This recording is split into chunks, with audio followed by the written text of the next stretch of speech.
कृष्ण कृष्ण हरे राम राम राम हरे हरे। हरे कृष्ण कृष्ण कृष्ण हरे हरे। हरे राम राम राम हरे हरे।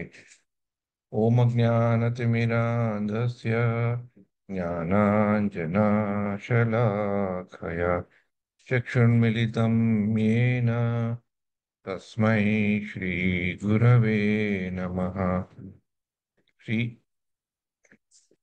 హరే కృష్ణ భక్తులందరికీ స్వాగతం. కొద్ది వారాలుగా మనం ఆ, రెండవ అధ్యాయం యొక్క స్వాధ్యాయం చేస్తున్నాం. సో రెండవ అధ్యాయంలో ఆఖరి మెట్టు దగ్గరికి వచ్చాం మనం. ఇంతవరకు రెండవ అధ్యాయంలో మనకి అర్జునుడు తం తథా కృపయావిష్టం అశ్రుపూర్ణాకులేషణం లేఖనం విషీదంతం ఇదం వాక్యం ఉవాచ మధుసూదన అనే శ్లోకంతో ప్రారంభమవుతుంది మొదటి రెండవ అధ్యాయం. అర్జునుడు యొక్క పరిస్థితి తం తథా కృపయావిష్టం అశ్ను అశ్రు పూర్ణాకు లక్షణం. అశ్రువులు కారుతున్నాడు అనమాట, అంటే ఏడుస్తున్నాడు అనమాట. అర్జునుడు బాధపడుతున్నాడు. అలా అలా అర్జునుడిని చూసిన కృష్ణుడు కొంచెం అర్జునుడికి చివాట్లు పెట్టినట్లే పెట్టి, తర్వాత ఎప్పుడైతే అర్జునుడు కృష్ణుడికి శరణు వేడుకొని తన కృష్ణుని గురువుగా స్వీకరించాక మళ్ళీ రెండు మూడు ప్రశ్నలు వేశాక శ్రీకృష్ణుడు అర్జునుడికి రెండవ అధ్యాయంలో చాలా ముఖ్యమైన విషయాలు క్లుప్తంగా చెప్పడం జరుగుతుంది. అందుకని ఈ అధ్యాయాన్ని గీత సారాంశం అని కూడా అని చెప్తారనమాట పెద్దలు. మొదట జ్ఞాన యోగం చెప్పి శరీరానికి ఆత్మకి ఉండే తేడా, శరీరం ఏంటి ఆత్మ ఏంటి అని చెప్పాక అది తెలుసుకున్నాక నువ్వు యుద్ధం చెయ్యి అని చెప్తారు. తర్వాత మళ్ళీ ఇంకా ఆ, అర్జునుడికి కర్మకాండ గురించి కూడా చెప్తారు. ఇలా ఇది చేస్తే ఇది మంచి, ఇది చేస్తే ఇది చెడు, అందుకని నువ్వు ఏది ఏది మంచో ఏది చెడో చూసుకొని నిర్ణయించుకొని యుద్ధం చెయ్యి అని చెప్తారు. తర్వాత మళ్ళీ నిష్కర్మ కామ గురించి కూడా ఆ అర్జునుడికి చెప్పడం జరుగుతుంది. తర్వాత బుద్ధి యోగం గురించి కూడా చెప్పడం జరుగుతుంది. అంటే ఆ, జ్ఞా కర్మయోగము, కర్మకాండ, కర్మయోగము, బుద్ధి యోగము, జ్ఞానయోగం ఇవన్నీ విన్నాక అర్జునుడు ఆ కృష్ణుడిని అడుగుతాడనమాట. ఇలా అంతా తెలిసి ఆత్మ సాక్షాత్కారం పొంది ఇవన్నిటిని అనుభవించిన వాళ్ళు ఎవరు, వాళ్ళ పరిభాష ఏంటి, వాళ్ళ లక్షణాలు ఏంటి, వాళ్ళు ఉండే స్థితి యొక్క లక్షణాలు ఏంటి, వాళ్ళు ఏం మాట్లాడతారు, ఎలా కూర్చుంటారు, ఎలా నడుస్తారు, అంటే వాళ్ళ గురించి నాకు ఇంకా వివరంగా చెప్పాలి అని చెప్పినప్పుడు ఆ 53 అనుకుంటున్నాను, 53 శ్లోకాల నుంచి కృష్ణుడు అర్జునుడికి స్థిత ప్రజ్ఞుల యొక్క లక్షణాలు చెప్పడం జరుగుతుంది. అది ఆఖరి బుద్ధి యోగంలో ఉండే ఆఖరి భాగం అన్నమాట.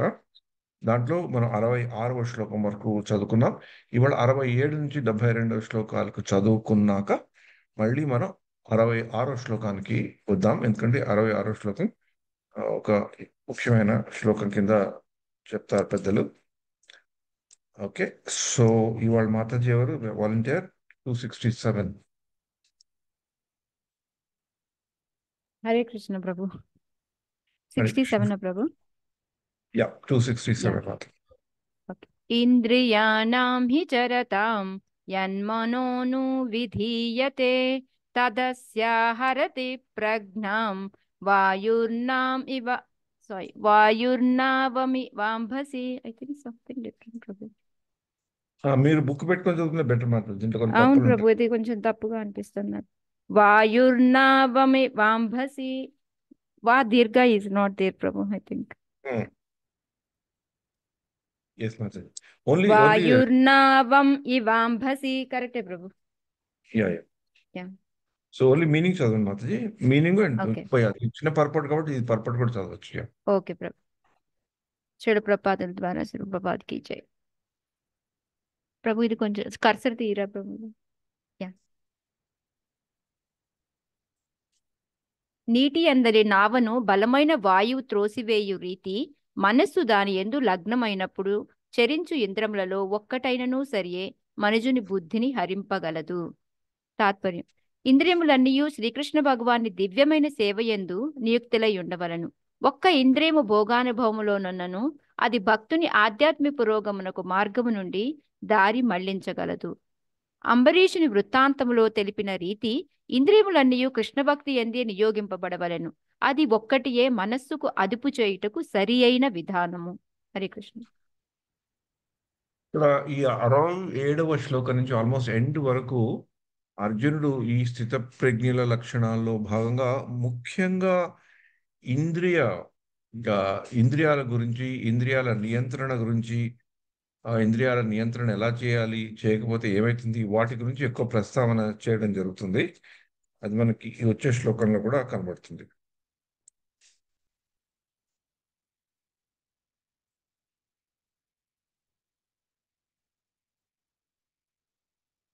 యా, అలా 8 మాత్రమే. సారీ ప్రభు. తస్మాద్యస్య మహాబాహో నిగృహీతాని సర్వశః ఇంద్రియాణీంద్రియార్థేభ్యః తస్య ప్రజ్ఞా ప్రతిష్ఠిత. అందుచే ఓ మహాబాహో, ఎవ్వని ఇంద్రియములు వాని ఇంద్రియార్థముల నుండి నిగ్రహింపబడి ఉండునో అతడు నిశ్చయముగా స్థితప్రజ్ఞుడనబడును. ఇంద్రియములను శ్రీకృష్ణ భగవాన్ని ప్రేమయుత సేవయందు నిలుపుట ద్వారా, కృష్ణ భక్తి రసభావన ద్వారా మనుజుడు ఇంద్రియ వేగమును అరికట్టవచ్చును. శత్రువులను అధిక బలముతో అణిచివేయు రీతి ఇంద్రియ వేగమును సైతము అణచవచ్చును. కాని అది ఎట్టి మానవ ప్రయత్నము చే కాక ఇంద్రియములను శ్రీకృష్ణ భగవాన్ని సేవలో నిలుపుట ద్వారానే సాధ్యమగును. ఈ విధముగా కృష్ణ భక్తి రసభావన ద్వారానే మనుజుడు నిజముగా స్థితప్రజ్ఞుడు కాగలడనియు, మరియు కృష్ణ భక్తి అనేది ఈ దివ్య కళను ప్రామాణికుడైన గురువు నిర్దేశము నుండే వనరింపవలననియు అవగతం చేసుకున్నవాడు సాధకుడు, ముక్తిని పొందుకుటూ యోగ్యుడు అనబడును. హరే కృష్ణ. అందుకని ఇక్కడ శ్రీల ప్రభుపాద వారి భాషల్లో ఈ విధముగా కృష్ణ భక్తి రస భావన ద్వారానే మనుజుడు నిజంగా స్థితప్రజ్ఞుడు కాగలడు. అంటే స్థితప్రజ్ఞుడికి కావలసిన ముఖ్యమైన లక్షణాల్లో ఈ 2-3 శ్లోకాల్లో చెప్పిన మనం చూసుకుంటే, ఎవరైతే ఇంద్రియాలని మన నియంత్రణలో పెట్టుకునేవాళ్ళు, కానీ ఇంద్రియాలని మన నియంత్రణలో మనం పెట్టుకోలేం కనుక ఇంద్రియాలని భగవంతుడి సేవకులో ఉపయోగించుకుంటే అది ఇంద్రియాలని నియంత్రణలో పెట్టుకోవడానికి మనకి అవకాశం కలుగుతుందని ఇక్కడ చెప్పడం జరుగుతుంది. ఇదే ఇదే 3 శ్రీల ప్రభుపాద మిగతా పర్పోర్ట్లో కూడా ఉంటుందన్నమాట ఈ యొక్క అధ్యాయంలో. యా నిశా సర్వభూతానాం తస్యాం జాగర్తి సంయమి యస్యాం జాగ్రతి భూతాని సా నిశా పశ్యతో మునేహి. సకల జీవులకు ఏది రాత్రియో అదే ఆత్మ నిగ్రహము కలవానికి మేల్కొనియుండి సమయము. సర్వజీవులు మేల్కొనియుండి సమయము అంతర్ముఖుడైన మునికి రాత్రి సమయము. పర్పోర్ట్ చదువున ప్రభు. తెలివిగల వారిలో 2 తరగతులు వారు కలరు. అందులో ఒకరు ఇంద్రియ ప్రీత్యర్థమై భౌతికర్మలు యందు తెలివిని కలిగి ఉండగా, ఇంకొకరు ఆత్మరకులు మరియు అభ్యాస తత్పరులై ఉందురు. అంతర్ముఖుడైన ముని తెలివిగల మనుజుడు కర్మల విషయములో లగ్నమయ్యున్న మనుజులకు రాత్రి వంటిది. ఆత్మానుభవరాహిత్యము వలన అట్టి రాత్రి యందు లౌకిక జనులు సదా నిద్రలోనే ఉందురు. అట్టి విషయానురక్తులు రాత్రి సమయమునందు మాత్రము అంతర్ముఖుడైన ముని జాగరూకుడై ఉండును. ముని అయిన వాడు ఆధ్యాత్మిక పురోభివృద్ధి యందు దివ్యానందము నొందగా ఆత్మానుభవ విషయమును నిద్రించు కారణముగా భౌతిక కర్మల యందున్న మనుజుడు పలు విధములైన భోగములను కూర్చి కలలు గనుచు ఆ నిద్రావస్థ యందు కొన్ని మార్లు సుఖమును మరికొన్ని మార్లు దుఃఖమును అనుభవించుచూ ఉండును. అంతర్ముఖుడైన ముని భౌతికములైన సుఖదుఖముల ఎడ సదా తటస్థుడై ఉండును. భౌతిక కర్మలచే ఏమాత్రము కలత చెందక అతడు తన ఆత్మానుభవ కర్మల యందు నిమగ్నుడై ఉండును. హరే కృష్ణ. హరే కృష్ణ.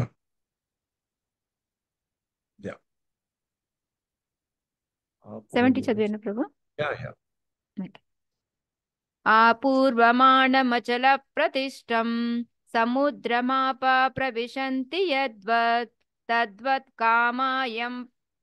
కామాయం ప్రవిశంతి సర్వే సశాంతిమాప్నోతి న కామకామి. సదా పూరింపబడుచున్న నిశ్చలముగా నుండి సముద్రమునందు నదులు ప్రవేశించు రీతి తన యందు కోరికలు నిరంతరము ప్రవేశించుచున్నను ఆ ప్రవాహముల కలత నొందనివాడే శాంతిని పొందగలడు. కోరికలు తీర్చుకొని యత్నించువాడు అట్టి శాంతిని పొందజాలడు. ఓకే. ఇది అక్కర్లే మద్దది. ఆ, ఇక్కడ ఇక్కడ ఒక సముద్రం యొక్క ఉదాహరణ చెప్పబడింది, ఎలా నిశ్చలంగా ఉంటుందో. దాని తర్వాత 71 తీసుకుందాం. యా. విహాయ కామాన్యః సర్వాన్ పుమాశరతి నిస్పృహః నిర్మమో నిరహంకారః శశాంతిం అధిగచ్చతి. ఇంద్రియ భోగానుభవ కోరికలన్నింటినీ త్యజించి నిష్కామునిగా జీవించుచు మమకారము మరియు మిథ్యాహంకారము వదిలిపెట్టిన వాడు మాత్రమే నిజమైన శాంతిని పొందగలుగును. హరే కృష్ణ. ఈ శ్లోకం తీసుకుంటే, భగవద్గీతలో ఈ 71వ శ్లోకం తీసుకుంటే, దీంట్లో కూడా శాంతిని గురించి చెప్పారు. మళ్ళీ దీన్నే మనం వెనక్కి వెళ్ళి చూసుకుంటే కూడా, రెండవ అధ్యాయంలో 66వ శ్లోకంలో కూడా మనశ్శాంతి లేకపోతే మనకు సుఖం ఉండదని చెప్పారు. ఆ శ్లోకాన్ని ఇవాళ మళ్ళీ ఒకసారి మనం చదువుకుందాం. మళ్ళీ మనకి 5వ అధ్యాయంలో 29వ శ్లోకంలో కూడా శాంతిని గురించి చెప్తారు. కానీ ఈ శ్లోకములో ఇంద్రియ భోగానుభవ కోరికలన్నిటినీ త్యజించి నిష్కామముగా జీవించుచు, అంటే అన్ని అన్ని కోరికలని భగవంతుడికి అర్పించున్నట్టు చేసేవాడు, మమకారము మరియు మిథ్యాహంకారము వదిలిపెట్టిన వాడు మాత్రమే నిజమైన శాంతి పొందగలరు. అంటే అలా చేయని వాళ్ళు శాంతి ఉండదు. అలాంటి కోవలోకి చెందిన వాళ్ళు మనం కూడా ఉంటాం కదా. మనకు కూడా శాంతి కావాలంటే చాలా కష్టం. మనశ్శాంతిని సంపాదించుకోవాలంటే మనకి కష్టం. ఎందుకంటే మనకి మమకారం ఉంది, మిథ్యాహంకారం ఉంది, ఇంద్రియ భోగాల్ని త్యజించే శక్తి కూడా మనలో లేదు. కానీ ఇన్ని డిఫెక్ట్స్ ఉంటాయి. ఇంద్రియ భోగాల్ని వదిలించుకునే శక్తి లేదు, మమకారాన్ని వదిలించుకునే శక్తి లేదు, అహంకారాన్ని వదిలించుకునే శక్తి లేదు, మిథ్యాహంకారాన్ని వదిలించుకునే శక్తి లేదు. అలాంటి వాళ్ళకి నిజమైన శాంతి కలుగుతుంది అని ఇక్కడ చెప్పినప్పుడు, మరి మనలాంటి వాళ్ళ గతి ఏంటి? మనలాంటి వాళ్ళకి ఎలా శాంతి కలగాలి, కలుగుతుంది అనేది మనకి ఇవాళ రెండో అధ్యాయంలోనే యాక్చువల్లీ ముందరే కృష్ణుడు చెప్పి ఉన్నాడు అనమాట. రెండో అధ్యాయంలో 66 శ్లోకం, దాని గురించి మనం తెలుసుకుందాం. Yeah. హరే కృష్ణ. ఏషా బ్రహ్మీ స్థితి పార్థ నైనాం ప్రాప్య విముహ్యతి స్థిత్యా స్యామంత కాలేపి బ్రహ్మ నిర్వాణమృచ్చతి. ఇదియే ఆధ్యాత్మికమును దివ్యమును అయిన జీవన విధానము. దీనిని పొందిన పిమ్మట మనుజుడు మోహము నందడు.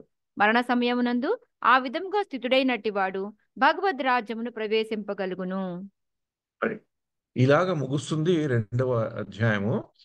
ఇదియే ఆధ్యాత్మికమగు దివ్యమును అయిన జీవన విధానం. ఆ జీవన విధానం ఏంటి? ఇంద్రియాలని నిగ్రహించుకోవడము. ఇంద్రియాలని నిగ్రహించుకుంటూ ఆ ఇంద్రియాలతో పనిచేసేటప్పుడు భగవంతుడికి అది అర్పణగా చేసినప్పుడు, భగవంతుడి చింతలో చేసినప్పుడు, అదే కరెక్ట్ అయిన లైఫ్ స్టైల్. ఇంకా దాని తర్వాత అతనికి మోహం అంటూ ఉండదు. కాబట్టి మరణం అందు కూడా అదే స్థితిలో ఉంటాడు. దానికి అతను ఉంటే అతనికి భగవత్ రాజ్యం కలుగును అన్నాడు కృష్ణుడు. అంటే ఇక్కడ మరణాన్ని ఎందుకు మళ్ళీ మొదటికి తీసుకొచ్చాడు?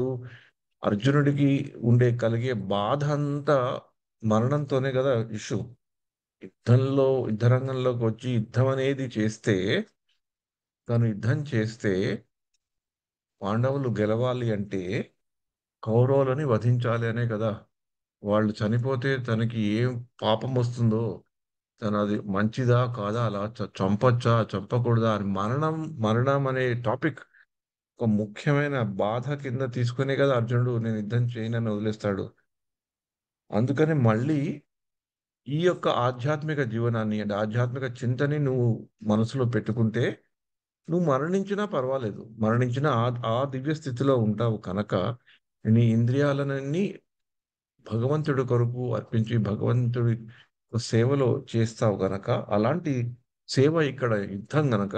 ఎందుకు యుద్ధం? అలాంటి సేవ నేను చెప్పినట్లు నువ్వు వింటున్నావు కనుక, నేను నీకు యుద్ధం చెయ్యి అని చెప్తున్నాను కనుక, నువ్వు యుద్ధం కొరకే యుద్ధం చేస్తున్నట్లు యుద్ధం చేసిన, యుద్ధం కొరకే యుద్ధం చేయమని నేను చెప్తున్నా.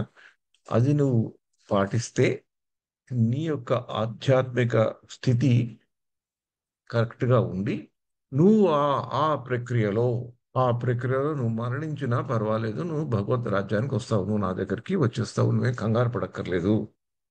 నువ్వు చనిపోయినా నువ్వు వస్తావు, నీ చేత చంపబడిన వాళ్ళు కూడా వాళ్ళ పరిస్థితి కూడా బాగానే ఉంటుంది. అందుకనే నువ్వు యుద్ధం చేయవచ్చు అని మళ్ళీ ఈ రెండో అధ్యాయం ముగిస్తాడు.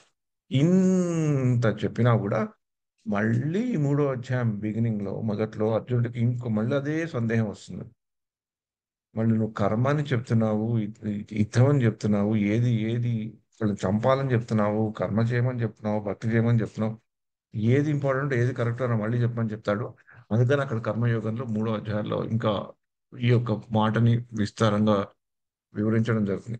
కాకపోతే ఈ రెండో అధ్యాయం మొత్తము చూసుకుంటే ఒకసారి మనం ఈ మొత్తానికి ఈ యొక్క స్థితప్రజ్ఞ లక్షణంలో బుద్ధి యోగంలో నాకు తెలిసిన మటుకు ఇంద్రియ తృప్తి, ఇంద్రియాల గురించి చెప్పడం ఒకటైతే, ఈ యొక్క భగవద్గీతలో రెండో అధ్యాయంలో ఉండే ఎన్నో కంఠస్థ పట్టవలసిన శ్లోకాల్లో 66వ శ్లోకం కూడా ఒకటి అని నేను గాఢంగా నమ్ముతాను అన్నమాట. ఎందుకంటే నా జీవితంలో కూడా ఎప్పుడైనా బాగా అశాంతిగా ఉన్నప్పుడు, బాగా కలతగా ఉన్నప్పుడు, అనుకున్నవి అవ్వనప్పుడు, అనుకోనివి అయి బాధని కలిగించినప్పుడు, జీవితంలో ఎప్పుడు ఎందుకు ఇలా అవుతోంది, ఇలా ఎందుకు ఇలా కష్టాలు వస్తున్నాయి, నేను చేసిన తప్పుల వల్ల కొన్ని, ఇంకోళ్ళు చేసిన తప్పుల వల్ల కొన్ని, ఇవి కాకుండా మళ్ళీ దేవాది దేవతలు ఇచ్చే ప్రకృతి ద్వారా ఇచ్చే కష్టాలు వల్ల కానీ ఎందుకు నేను ఈ సతమవుతున్నాను, ఒకప్పుడు బాగా బాధలో ఉంటున్న అప్పుడు నేను ఈ శ్లోకాన్ని గుర్తు తెచ్చుకుంటుంటాను అనమాట. ఎందుకంటే ఈ శ్లోకం మీదనే శ్రీల ప్రభుపాదుల వారి శిష్యులు ఆత్మతత్వ ప్రభు అని, ఆ ప్రభు కీ టు హ్యాపీనెస్ అనే వ్యాసాన్ని రాశారు. కీ టు హ్యాపీనెస్ అంటే ఇది ఒక సుఖానికి అందించే ఒక ఆ, తాళం లాంటిది అనమాట. సుఖానికి అందించే తాళం లాంటిది కీ టు హ్యాపీనెస్. అంటే ఆయన ఈ శ్లోకాన్ని చాలా విచిత్రంగా వివరించారనమాట. అది నేను చదివినప్పుడు నేను చాలా నాకు నన్ను చాలా ప్రభావితం చేసింది. అందుకని ఎప్పుడైనా నేను బాధల్లో ఉంటే నేను చేసే కొన్ని పనుల్లో, నేను తలుచుకునే కొన్ని శ్లోకాల్లో ఈ శ్లోకం డెఫినెట్గా ఒకటి. ఈ శ్లోకాన్ని ఎన్నిసార్లు తలుచుకున్నా ఏదో ఒక పరిష్కారం కలుగుతుంది అనమాట, ఎందుకు అలా అవుతోంది అని. సో ఈ మామూలుగా మనం ఏదైనా శ్లోకాన్ని చదివితే మొదటి నుంచి కింద మొదటి పదం నుంచి ఆఖరి పదం వరకు వెళ్ళి అర్థం తెలుసుకుంటుంటాం. కానీ ఈ శ్లోకాన్ని ఆయన మనకి వివరించినప్పుడు ఉల్టా చేసి చెప్పారనమాట. అంటే ఆఖరి పదం నుంచి ముందరి పదం వరకు వస్తారు ఆయన. అలా చెప్పడం వల్ల ఆ యొక్క శ్లోకం యొక్క మహత్తుని ఇంకా బాగా ఆయన చూపెట్టగలిగారు. అది కాదు ఈ శ్లోకంలో ఇంకొకటి ఏంటంటే, భాగవతంలో కానీ భగవద్గీత కానీ చాలా తక్కువ శ్లోకాలు ఉన్నాయి. వాటిలో ఎక్కువ నా నా నా అనే పదం వాడేవి. కొన్ని శ్లోకాలు ఉన్నాయి, ఏవి లేవని చెప్పాను నేను, కానీ చాలా తక్కువ ఉన్నాయి. ఎందుకంటే నా అనగానే ఒక నెగిటివ్ పదం కదా. నా అనగానే నా అస్థి అంటే ఉండజాలదు, ఉండవలసింది నా నా నా నాస్తి బుద్ధి అయుక్తస్య అంటే బుద్ధి లేకపోతే అయుక్తస్య ఎలా ఉంటుంది, నా చ యుక్తస్య భావన, నా చ భావతే అశాంతస్య కుత సుఖం. నా అనే పదం ఎక్కువ వస్తుంది. ఈ నా నా నా నా అనే పదం వస్తుంది కదా, నా అస్థి, నా చ నా చ అనే పదాలు వస్తాయి కదా, అందుకని ఆయన ఉల్టాగా చూపెట్టారు అనమాట. ఆయన ఎలా వివరించారంటే, అశాంతస్య కుత సుఖం, శాంతి లేకపోతే సుఖం ఎలా ఉంటుంది అంటే, ఇక్కడ సుఖము అంటే మనం సుఖము అనుకోవచ్చు, ఆనందము కూడా అనుకోవచ్చు. సాధారణంగా సుఖము ఆనందము కొన్నిసార్లు పర్యాపదాలుగా వాడడం జరుగుతుంది, కొన్నిసార్లు బాగా వాటి గురించి వే- భేదంగా చూపెట్టి చెప్పడం కూడా జరుగుతుంది. కొన్ని ప్రదేశాల్లో సుఖము ఆ దుఃఖము ఒకటే అనుకోని అనుకున్నట్లు కూడా చెప్పడం జరుగుతుంది అన్నమాట. ఈ యొక్క సందర్భంలో మనం సుఖము ఆనందము ఒకటే అని అనుకుందాం. మామూలుగా వాటి గురించి పెద్దలు చెప్పినప్పుడు సుఖం అనేది కేవలము శారీరకంగా వచ్చే మనకుండే ఆ, మనకి కొంచెం సౌకర్యంగా ఉండి మనని కొంచెం శాంతపరిచేటట్లు ఉండేది సుఖం కేవలం శారీరక బాధల నుంచి మనకు ఉపశమనం కలిగించేది సుఖం అని. ఆనందం అనేది మనస్సుతో కూడింది, ఆనందం అనేది ఇంకా లాంగ్ లాస్టింగ్, చాలా ఎక్కువ కాలం ఉండేది. ఆనందం ఉంటుంది. కనుకనే మనం ఆనందం కొరకు పాటుపడాలని చెప్తారు. ఎలాంటి సుఖం ఎలా అంటే మనకు బాగా ఈ రూమ్‌లో వేడి ఉందనుకోండి. ఏసీనో, ఫ్యానో ఆన్ చేస్తే కొంచెం సుఖంగా ఉంటుంది మనకి. గాలొస్తుంది కాబట్టి మన మనసు చల్లబడుతుంది. శరీరం చల్లబడుతుంది. కానీ అది మళ్ళీ మళ్ళీ రూమ్ బాగా చల్లగా అయిందనుకోండి ఏసీ వల్ల. మళ్ళీ బాధ కలుగుతుంది. అప్పుడు మళ్ళీ కొంచెం వేడి చేసుకోవాల్సి ఏసీని ఆ టెంపరేచర్ పెంచుకోవాల్సొస్తుంది. ఇంక సుఖం అనేది టెంపరరీ. ఆనందం అనేది పర్మనెంట్‌గా ఉంటుందని. కానీ ఈ యొక్క శ్లోకంలో మటుకు మనం సుఖం, ఆనందం ఒకటే అనుకున్నట్లు వెళ్దాం. ఎందుకంటే అప్పుడు సింపుల్ అయితుంది. అశాంతస్య కుతః సుఖం.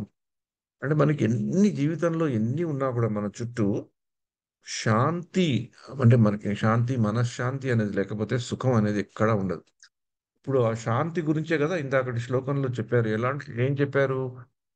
ఎవరైతే ఈ ఇంద్రియాలను అదుపులో పెట్టుకొని, ఆ ఇంద్రియాలను అదుపులో పెట్టుకుని ఇంద్రియాలతో భగవంతుడి యొక్క సేవ చేస్తారే, వాళ్ళే వాళ్ళకే అసలైన శాంతి వస్తుందన్నారు. మరి అలా చేయలేని వాడి పరిస్థితి ఏంటి అనేది మనకి 5వ అధ్యాయంలో 29వ శ్లోకంలో చెప్పారు. అలాగ ఏం చేయకుండా భగవంతుడే అన్నిటికీ భోక్తారాం యజ్ఞకపదాం సర్వలోక మహేశ్వరం సుహృదం సర్వభూతానం జ్ఞాత్వా మాం శాంతిరుచ్యతే. అండ్ అన్నిటికీ భోక్త భగవంతుడే. అందరికీ శ్రేయోభిలాషి భగవంతుడే. భోక్తారాం యజ్ఞతపసాం సర్వలోక మహేశ్వరం సుహృదం సర్వభూతానాం. అందరికీ అనలు అందరి సర్వలోకులకి మహేశ్వరుడు అయ్యి అందరికీ మంచి చేసేవాడు, అందరికీ శ్రేయస్సు చేసేవాడు అని మనం భగవంతుడిని ఎప్పుడైతే నమ్ముతామో అప్పుడు మనకి శాంతి వస్తుంది. అంటే అ- అ- అం- అందరికీ ఎల్లప్పుడూ శ్రేయోభిలాషి అని భగవంతుని నమ్మే స్థితికి రావడం కూడా అంత సులభం కాదు. ఇంద్రియాలని నిగ్రహించుకోవడం ఎంత కష్టమో భగవంతుడు నా శ్రేయోభిలాషి, పూర్తిగా నా శ్రేయోభిలాషి అని నమ్మడం కూడా చాలా కష్టం. ఎప్పుడైనా మనం నమ్మినట్లు ప్రయత్నించినా మనకి ఎన్నో గుర్తొస్తాయి. ఆహా! నాకు ఇది అవ్వాల్సినప్పుడు నాకు అవ్వలేదు. నేను ఇలా అనుకున్నప్పుడు నాకు ఇలా అవ్వలేదు. మరి భగవంతుడు శ్రేయోభిలాషి ఎలా అయితాడు? నాకెందుకు ఇంకా అన్ని కష్టాలొస్తున్నాయి? నేను భక్తి బానే చేస్తున్నాను కదా! నేను మంచి భక్తుడినే గదా! నేనే గాదు భక్తుడిని అనుకోవడం, మిగతా వాళ్ళు కూడా ఏదో భక్తి అనుకుంటున్నారు గదా! నేను మిగతా వాళ్ళకి నేను భక్తుడని చూపెట్టుకోగలుగుతున్నాను గదా! నేనేదో సేవ చేస్తున్నాను గదా! అని ఎప్పుడైతే అనుకుంటూ ఉంటామో మరి అలాంటప్పుడు భగవంతుడు మనకి ఎ- మనకు కావాల్సింది ఇవ్వకుంటే మనం భగవంతుని శ్రేయోభిలాషి అని ఎలా నమ్మగలం? అన్ కానీ మనకి శాంతి కావాలంటే మనం నమ్మి తీరాలి. ఇంకో ఆప్షన్ లేదు మనకి. అంటే మనకి కష్టం వచ్చినా, సుఖం వచ్చినా కూడా భగవంతుడు ఏదో ఒక ప్లాన్ తోనే ఇది చేసాడు అనే స్థితికి మనం ఎదగగలగాలి. ఇది చెప్పడం చాలా సులభం. కానీ నిజ జీవితంలో పాటించడం చాలా కష్టం. కానీ ఎవరికైతే అంతర్ముఖులు అని ఇందాకల పదం వాడటం జరిగిందే, ఎవరైతే వాళ్ళని వాళ్ళు అంతర్గతంగా పరిశీలించుకోగలుగుతారో, అంతర్గతంగా వాళ్ళు నిర్మలమైన హృదయంతో, వాళ్ళ మనసుతో మాట్లాడుకోగలుగుతారో, వాళ్ళకి వాళ్ళకి ఎలాంటి పరిస్థితి వచ్చినా అంతర్ముఖంగా ఆలోచించుకొని, తమని తాము విమర్శించుకొని, తమ యొక్క తప్పులను తాము దర్శింపజేసుకొని, ఆహా! ఇవన్నీ ఇలా అయితున్నందుకు నాకెక్కడో పడుతోంది అని అన్నప్పుడు, అప్పుడు భగవంతుడు ఇచ్చే శిక్ష లాంటి శిక్ష, అది ఏదో భగవంతుడు మన మంచి కొరకే చేస్తున్నాడు అని తెలుసుకునే స్థితిలోకి మనం రాగలుగుతాం. చెప్పడం చాలా సులభం. కానీ ప్రాక్టికల్‌గా చేయడం కష్టం. ఇందుకు మెసేజ్ ఏంటంటే, అశాంతస్య కుతః సుఖం. మనకి సుఖం కావాలన్నా, ఆనందం కావాలన్నా శాంతి అనేది కావాలి. మనశ్శాంతి అని మనం మామూలుగా కూడా చెప్పుకుంటుంటాం కదా! అన్నీ ఉన్నా కూడా ఒకప్పుడు ఇప్పుడు స సపోజ్ నేను ఆఫీస్ నుంచి వచ్చాననుకోండి, ఇంట్లో నాకు కావాల్సినవన్నీ ఉంటాయి.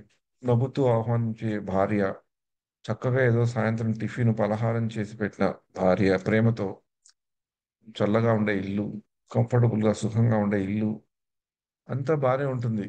కానీ ఆవిడ ఇలా పెట్టి తీసుకోండి మీరు పలహారం తీసుకోండి అంటే నేను తీసుకోను అని చెప్తాను. ఎందుకు చెప్తాను? నాకు ఆకలిగా కూడా ఉంటుంది. ఆకలిగా ఉంది, పలహారం ఉంది. బాగా ప్రేమతో పెట్టే భార్య కూడా ఉంది. కానీ ఏమంటాను? నాకు ఇవాళ తీసుకోవాలని లేదమ్మా. ఎందుకు అంటే నాకు మనశ్శాంతి లేదు. ఏదో ఆఫీస్‌లో ఏదో గొడవ అయింటుంది. ఆర్ ఏదో ఎవరి వల్ల బాధ కలుగుంటుంది, ఆ బాధ మళ్ళీ గుర్తొచ్చుంటుంది.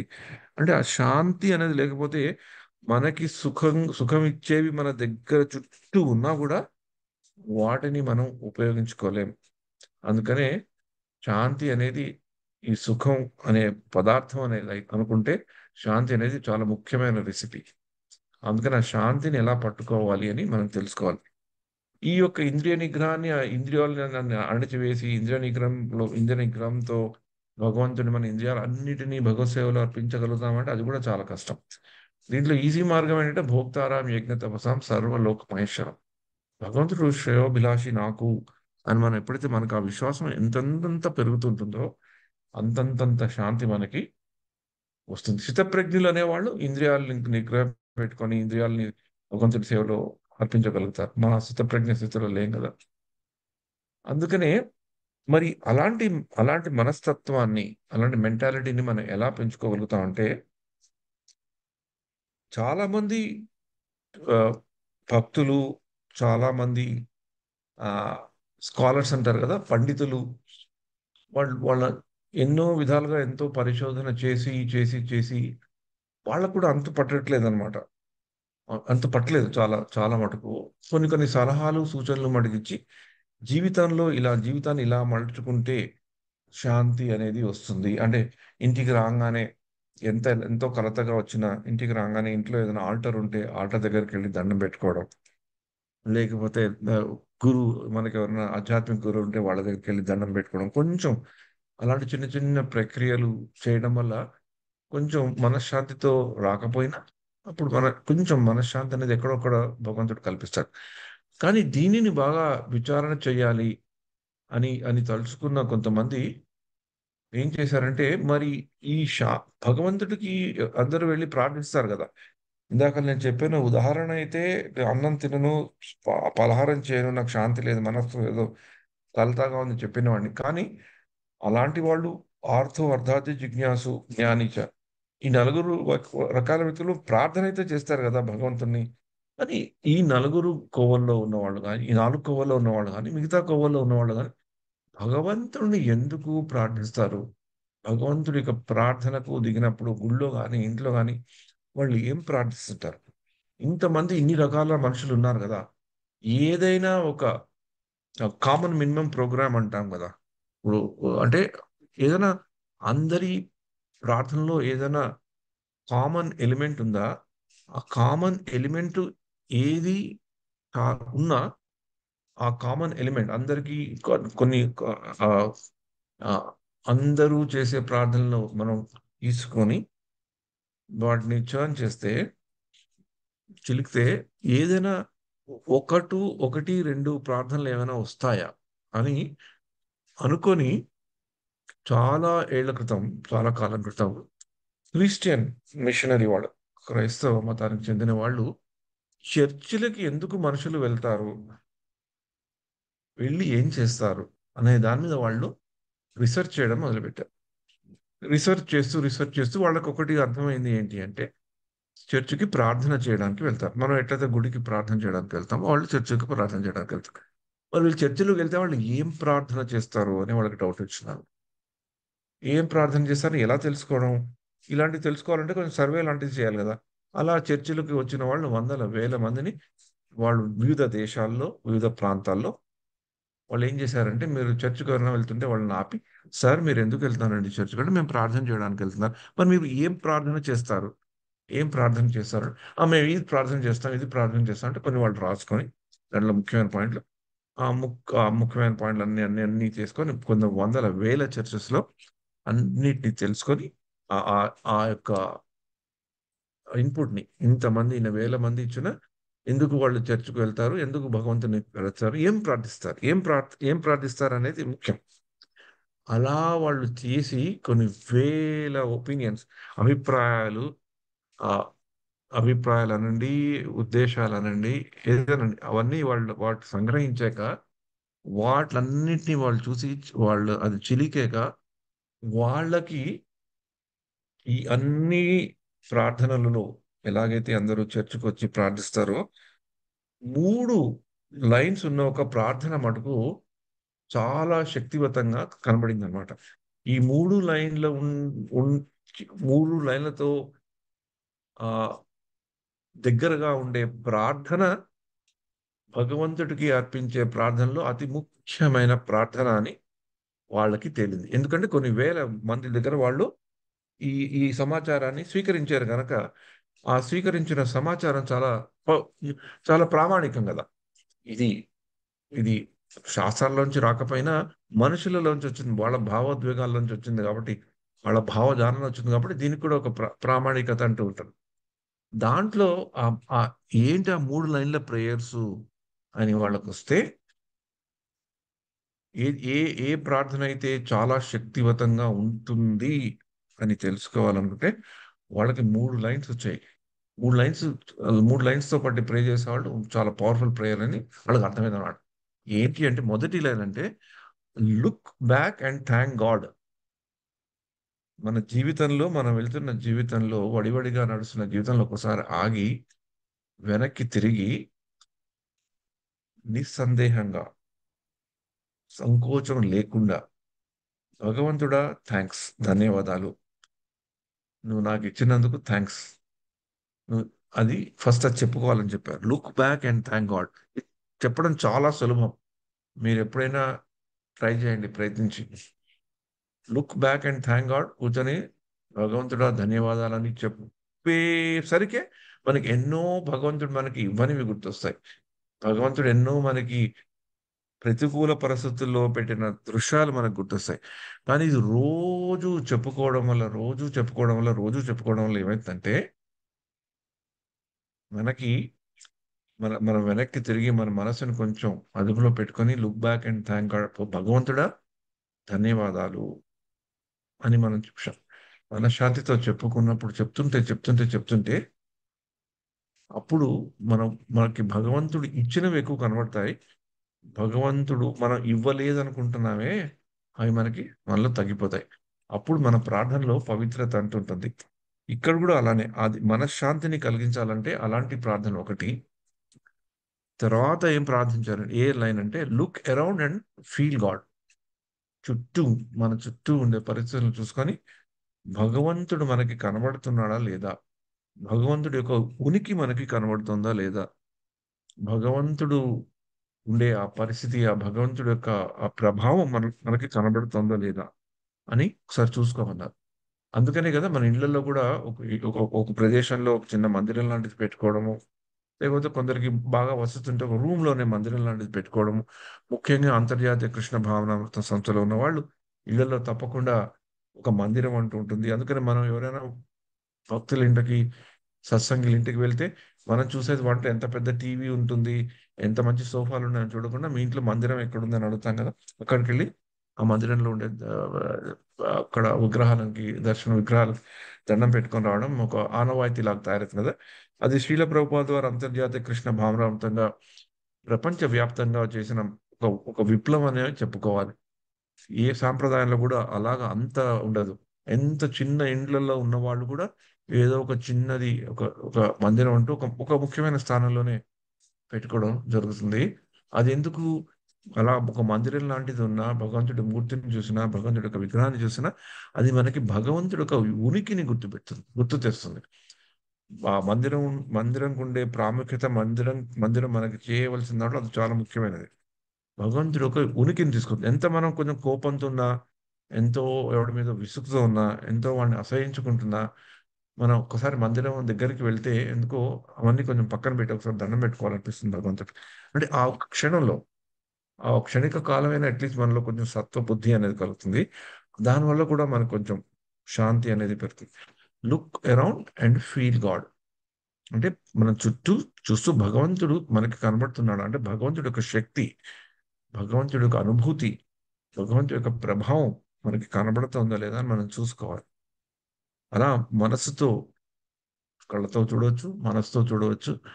మనకి ఎప్పుడైతే అది ఎక్కువగా కనబడడం మొదలు పెడుతుందో అప్పుడు మనలో ఉండే శాంతి యొక్క కోషంట్ అంటారు కదా ఇంగ్లీష్లో, శాంతి యొక్క పరిపక్వత, శాంతి యొక్క నాణ్యత, శాంతి యొక్క పరిణామం కూడా మనలో పెరుగుతుంటుంది. Look back and thank God, look around and feel God, తర్వాత చేయాల్సింది ఇంకా ముఖ్యమైనది, ఇంకో అదొక ముఖ్యమైన ప్రార్థనలో ఇంకో ముఖ్య భాగం వచ్చింటే look ahead and trust God. అంటే ఇంకా మొదటిదేంటి, వెనక్కి వెళ్ళి ధన్యవాదాలు అని చెప్పడం. మూడో ప్రేయర్ ఏంటి, look ahead and trust God. అంటే ముందర చూసుకుంటూ, మన జీవితం ఇంకా ముందర చూసుకుంటూ, ముందర ఏమైతుందో అన్నదానికి భగవంతుడిని నమ్ముకోవాలి.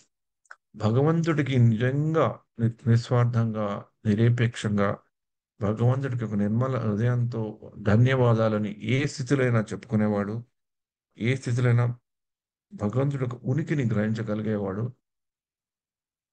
ఏ స్థితిలో అయినా ఉండి భగవంతుడి మీద విశ్వాసం ఉంచుకున్నాడు. ఆ మూడు రకాల ఎలిమెంట్స్ మన ప్రార్థనలో ఉంటే ఆటోమేటిక్గా మన ప్రార్థనకు ఒక పరిపక్వత కలుగుతుంది. ఆ పరిపక్వత మన నిజ జీవితంలో కూడా మనకి ఎప్పుడైనా మనకి అశాంతి అనే పరిస్థితి వచ్చినప్పుడు ఈ యొక్క ప్రేయర్ని మనం తలుచుకుంటే చాలా పవర్ఫుల్గా ఉంటుంది. ఆ చర్చ్ వాళ్ళు నిర్ణయించారు, look back and thank God, look around and feel God, look head and trust God. వాళ్ళు ఏమన్నారంటే this is one of the most potent and most common elements of prayers among the people who go to church. చర్చ్కి వెళ్ళే వాళ్ళలో ఇది వాళ్ళు ఎక్కువగా ఉంది అని వాళ్ళు చెప్పారు. So it's a very interesting thing. అంటే మనం మన భాషలో చెప్పుకోవాలంటే, మన పరిభాషలో చెప్పుకోవాలంటే look back and thank Krishna, look around and feel Krishna, look ahead and trust Krishna. భగవంతుడికి కృష్ణుడికి ఏ పరిస్థితిలో ఉన్నా మనం ఒకసారి వెనక్కి తలుచుకొని భగవంతుడా ధన్యవాదాలు, ఆ ధన్యవాదాలు అనే సమయంలో ఇంకా మళ్ళీ మనకి అవి గుర్తు రాకుండా ఉండేటట్లు చూసుకోవాలి. ధన్యవాదాలు చెప్తున్నాను కానీ నువ్వు ఇది చేయలేదు కానీ నేను నీకు చెప్తున్నాను, నాకు ఇన్ని కష్టాలు ఇచ్చావు కదా కానీ నేను చెప్తున్నాను, అలా కాదు. జస్ట్ అన్కండిషనల్గా thank you for whatever you done. కష్టాలు ఇచ్చినా, నష్టాలు ఇచ్చినా, అనుకూల పరిస్థితి, ప్రతికూల పరిస్థితి, థ్యాంక్ గాడ్. నా చుట్టూ నేను నిన్ను చూడగలుగుతున్నానా, నువ్వు కనబడట్లేదా నాకు, నీ యొక్క ఉనికి నాకు కనబడట్లేదా, కనబడకుంటే ఏం చేయాలి, తర్వాత ఇప్పుడు నేను నాకుండే భవిష్యత్తులో ఏమేమి జరగబోతుందో, ఎలా నేను చూస్తానో వాటన్నిటి మీద, ఏం చూసినా సరే నీ మీద నాకు విశ్వాసం ఉండాలి అని అది చెప్పుకోగలిగే స్థితిలో ఉంటే మనకి శాంతి అనేది వస్తుంది. ఎందుకంటే నేను ఇది వ్యక్తిగతంగా ఎందుకు చెప్తానంటే, ఎప్పుడైతే నేను ఆ యొక్క ఆర్టికల్ చదివానో, ది మోస్ట్ పవర్ఫుల్ ప్రేయర్ అని అనే ఆర్టికల్ చదివానో, ఇది నాకు ఎందుకు బాగా నచ్చిందంటే, ఇది ప్రామాణికంగా మనలాంటి వాళ్ళు అందరూ భక్తి ఉండేవాళ్ళు, భగవంతుడి మీద భగవంతుని నమ్ముకుని ఉండేవాళ్ళు చెప్పిన మాటల్లోంచి, వాళ్ళ యొక్క చెప్పిన అనేక సూచనలోంచి ఉద్భవించిన ఈ మూడు పంక్తులు కాబట్టి నాకెందుకో చాలా నన్ను బాగా ప్రభావితం చేశాయి. అందుకని నాకు కూడా ఎప్పుడైనా అశాంతి అనే స్థితి వస్తే, నాకు కూడా ఎంతో బాధ కలిగిస్తే తప్పకుండా ఈ మూడు లైన్స్ చదువుకుంటాను, తలుచుకుంటాను. కానీ నేను తలుచుకొని ఏమైందంటే నేను ప్రతిరోజు కూడా తలుచుకుంటాను. ప్రతిరోజు నేను భగవంతుడికి ముందర వందనం అర్పించుకునే ముందర ఈ మూడు లైన్స్ ఆటోమేటిక్గా వస్తాయి, ఆటోమేటిక్గా వచ్చేస్తాయి.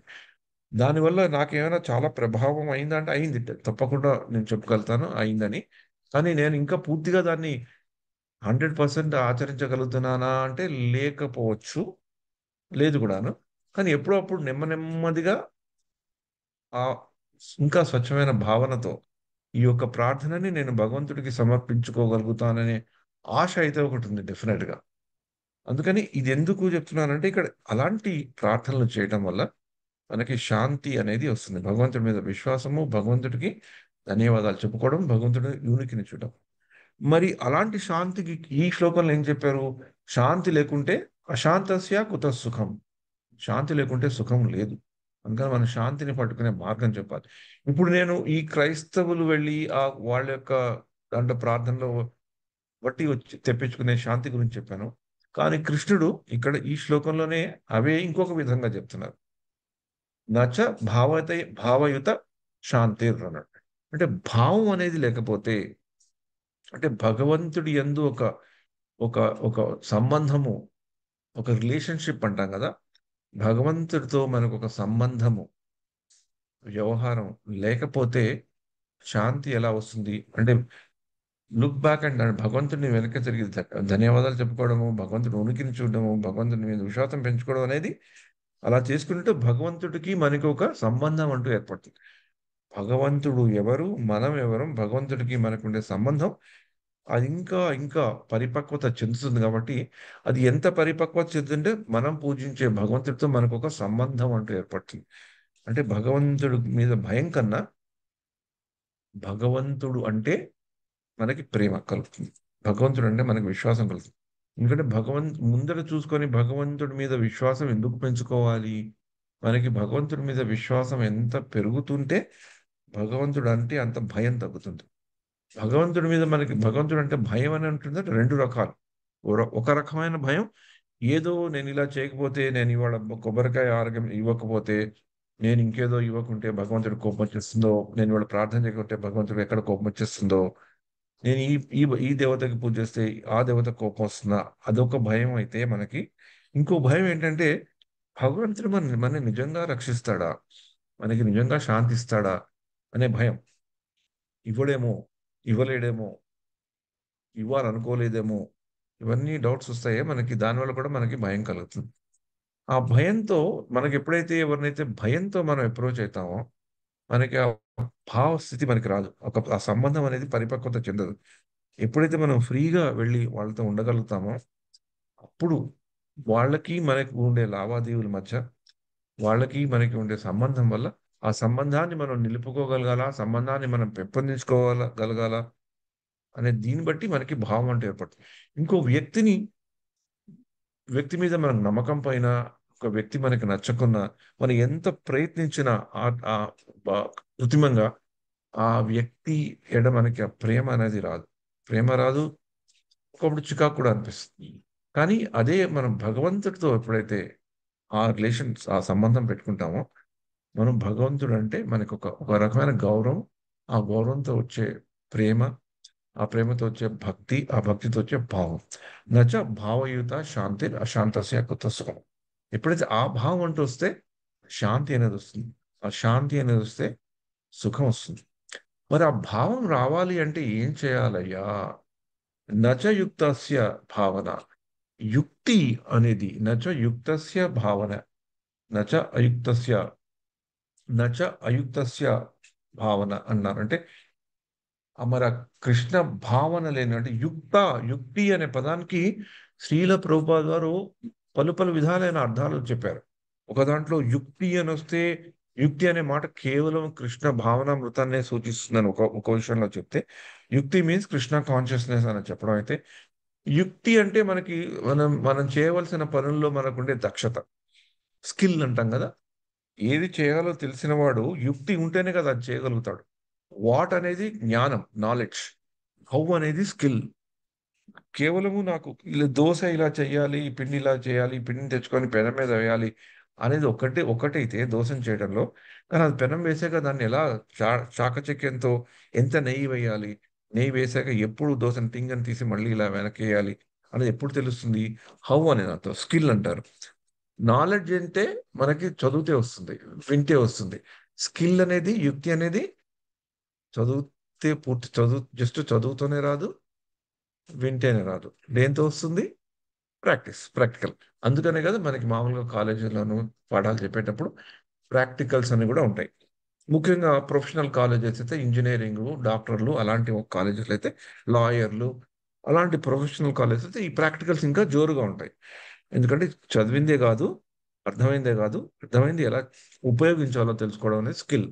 యుక్తి యుక్తి అంటే ఆ స్కిల్. అంటే మనం తెలుసుకున్నది మన నిజ జీవితంలో పాటించకపోతే, మనకి ఎంత తెలిసినా కూడా భగవంతుడు ఇతడు, భగవంతుడు ఇంత గొప్పవాడు, భగవంతుని అలా స్తుతించారు, ఇలా స్తుతించారు, నాకు అన్ని శ్లోకాలు వచ్చాయి, అవి వచ్చినా కూడా మనం నిజ జీవితంలో ప్రాక్టికల్గా అన్ని తెలిసినవన్నీ ఒక సేవా భావంతో సేవ కింద భగవంతుడికి అర్పించలేక, అర్పించవలసిన కార్యక్రమాల్ని మనం చేయలేకపోతే యుక్తితో భావం అనేది రాదు. ఆ యుక్తి లోపం ఉంటే భావం ఉండదు. ఆ భావం మనకి ఆ, రాకుంటే శాంతి ఉండదు. శాంతి లేకపోతే సుఖం ఉండదు. అర్జునుడికి ఏం కావాలి ఇప్పుడు? సుఖం కావాలి, ఆనందం కావాలి. ఇప్పుడు అతనికి ఆనందం లోటు అయిపోతేనే కదా అతనితో గొడవ పడిపోతున్నాడు. ఆనందంగా ఉండాలనుకుంటే నేను యుద్ధం చేయకుంటే నేను చాలా ఆనందంగా ఉంటాను అనుకుంటున్నాడు. కానీ అది ఆనందంగా ఉండవు, అది కాదు, నువ్వు యుద్ధం చేస్తే ఆనందంగా ఉంటాడు కృష్ణుడు చెప్తున్నాడు. మొత్తానికి అతను కొంచెం హాయిగా కంఫర్టబుల్ గా ఉండాలని ఉంది. అందుకనే ఆ యుద్ధం చేయాలా వద్దా అనే సందిగ్ధతలో ఉన్నాడు. అంటే యుక్తిని తెచ్చుకోవాలంటే మనకి యుక్తి గురించి శిల ప్రభుపాద్ వారు ఎన్నో విషయాలు చెప్పారు. భక్తి మార్గంలో మనం రోజు చేసే జపం అనండి, మనం రోజు చేసే సాధన అనండి, డిటి వర్షిప్, ఈ ఈ యొక్క మూర్తి సేవ అనండి, శ్రవణము, కీర్తనము, ఇవన్నీ మనం చేయవలసినవి ఎలా చేయాలో అనేది సత్సంగంలో ఉంటూ చేసేది యుక్తి. మరి ఆ యుక్తి అనేది ఎలా వస్తుంది? దానికి ఏదైనా ఉండాలి కదా ఆ యుక్తి. వాట్ అనేది జ్ఞానం ఏంటి అనేది, ఎలా అనేది యుక్తి. కానీ మరి ఆ జ్ఞానం ఎలా వస్తుంది, యుక్తి ఎలా వస్తుంది? మనకి ఏది ఉంటే, ఏది మనం తెచ్చుకోగలిగితే, ఏది ఎవరి దగ్గరైనా ఉన్నదనేది తెలుసుకుంటే మనకి వస్తుంది అంటే, నాస్తి బుద్ధిరయుక్తస్య అంటాడు. అంటే బుద్ధి ఉండాలిరా నాయనా. ఆ బుద్ధి ఉంటే యుక్తి చేయడానికి మనకి కళ్ళు తెలుసుకుంటాయి, తెలుసుకోవాలని వస్తుంది. మెడ వంచి ఒళ్ళు వంచి పని చేసి నేర్చుకుంటాము. ఎలా నేర్చుకుంటాము? మనకి తెలిసింది నేర్చుకున్న దాన్ని మనం ఉపయోగించుకుంటాము. అది అప్పుడు మనకి ఒక భగవంతుడితో ఒక సంబంధం ఏర్పడుతుంది. సంబంధం ఏర్పడుతుంటే శాంతి వస్తుంది. శాంతి వస్తే మనకి సుఖం కలుగుతుంది. అందుకనే బుద్ధి, ఇందాకల మనం చెప్పుకున్నట్లు భగవద్గీతలో ఆఖరిన ము- ము- 25 కంటే కూడా కొన్ని 25, 26 శ్లోకాల్లో, 72 శ్లోకాలు ఉన్న భగవద్గీత రెండవ అధ్యాయంలో 25 కంటే పైగా ఉన్న శ్లోకాల్ని శ్రీకృష్ణుడు బుద్ధి యోగం గురించి చెప్పడం జరిగింది. ఈ బుద్ధి యోగం ఆఖరికి ఈ శ్లోకం ఇలాంటి శ్లోకాల పరంపరలో ఎండ్ అవుతుంది. అంటే బుద్ధి కావాలి అన్నారు. మరి బుద్ధి కావాలి అంటే మనం ఈ ఈ రెండవ అధ్యాయంలో చాలా చోట్ల కూడా బుద్ధి అనేది చెప్పాడు కదా. అంటే మామూలుగా సింపుల్ గా చెప్పుకోవాలంటే బుద్ధి అంటే మనకి ఏది బుద్ధి? ఇంటెలిజెన్స్. ఇంత ఇంగ్లీష్లో చెప్పుకోవాలంటే ఇంటెలిజెన్స్. బుద్ధి అంటే ఇంటెలిజెన్స్. బుద్ధి లేదురా అంటారు కదా. ఎవరైనా పిల్లలు సరిగ్గా చదువుకోకపోతే ఏమంటాం? వీడికి బుద్ధి లేదురా అంటాం. అంటే బుద్ధి అంటే వాడికి విచక్షణ జ్ఞానం లేదు, ఏం చేయాలో తెలియదు, చేసిన పనులే తప్పులు చేస్తుంటారు, మంద బుద్ధి అని కూడా అంటారు. కొంచెం డీలాగా డల్గా ఉండేవాడిని మంద బుద్ధి అంటారు. నీ బుర్రలో మట్టి ఉందిరా అని కూడా చెప్తుంటారు. చిన్నప్పుడు నన్ను స్కూల్లో జోక్ చేసేవాళ్ళు అనమాట. నన్ను జగ్గు అని పిలిచేవాళ్ళు స్కూల్లో. జగ్గును ఆ, వాన పడుతున్నప్పుడు గొడుగు లేకుండా వెళ్ళకు, టోపీ లేకుండా వెళ్ళకు అని చెప్తుండేవాళ్ళు. అంటే నాకంటే బాగా చదువుకునే విద్యార్థులు స్కూల్లో. ఎందుకట నేను వెళ్ళకూడదు వానలో? వాళ్ళు వానలో తడవచ్చు, నేను వానలో తడుస్తే ఏంటి? నాకేదో జలుబు దగ్గు జ్వరం వస్తుందని కాదట వాళ్ళ బాధ. నాలాంటి వాడు ఎండలో వెళ్తే వాన పడుతుంది కదండి, నా తలలో ఏముంది? బుద్ధి లేదు, నా తలలో మట్టి ఉంది, మట్టి బుద్ధి. అందుకని ఆ మట్టిలో నీళ్లు పడితే ఏమవుతుంది? చెట్లు మొలుస్తాయి. నీ తల నుంచి చెట్లు వస్తాయి. నువ్వు అందుకని వాన పడేటప్పుడు జాగ్రత్తగా ఉండాలి జగ్గు అని చెప్తున్నాడు అన్నమాట. అంటే బుద్ధి లేకపోతే అది ప్రాబ్లం. అందుకని బుద్ధి లేదురా అంటారు కదా మన వాళ్ళు.